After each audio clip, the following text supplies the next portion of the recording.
এই পাখিরা সত্যি খুব সুন্দর, আমার খুব ভালো লাগে।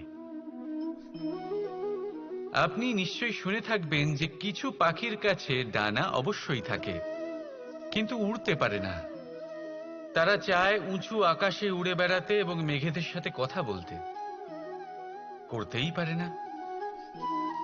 এবার এই সংসারেও পাওয়া যায় ঘুড়িও।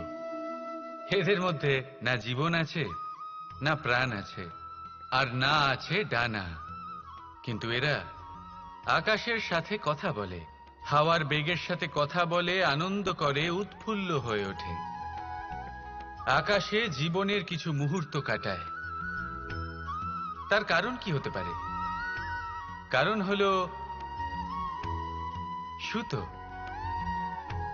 এই সুতো যদি সঠিক হাতে থাকে, তাহলে এই কাগজের তৈরি ঘুড়িও আকাশের উচ্চতায় উড়ে বেড়াতে পারে। এবার এই সুতো আসলে কি? এই সুতো হলো আসলে ভালোবাসা। এই সুতো হলো আসলে বিশ্বাসের।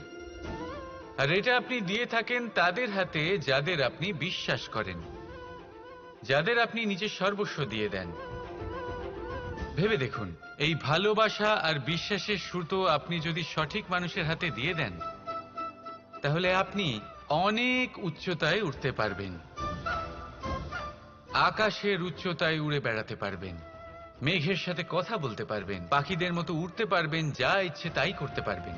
শুধু এই মানুষ সঠিক হতে হবে, এমন একজন মানুষ যার মনে আপনার জন্য ভালোবাসা রয়েছে, এমন এক মানুষ যার মনে কোনো স্বার্থ নেই, যিনি পরোপকারী, এমন একজন ব্যক্তি যিনি আপনার অস্তিত্বকে বাইরে নিয়ে আসতে পারবেন, তাকে উজ্জ্বল করে তুলবেন। তাহলে ভালোবাসুন, আনন্দ করতে থাকুন, আর এই আনন্দ সহকারে বলুন রাধা রাধা।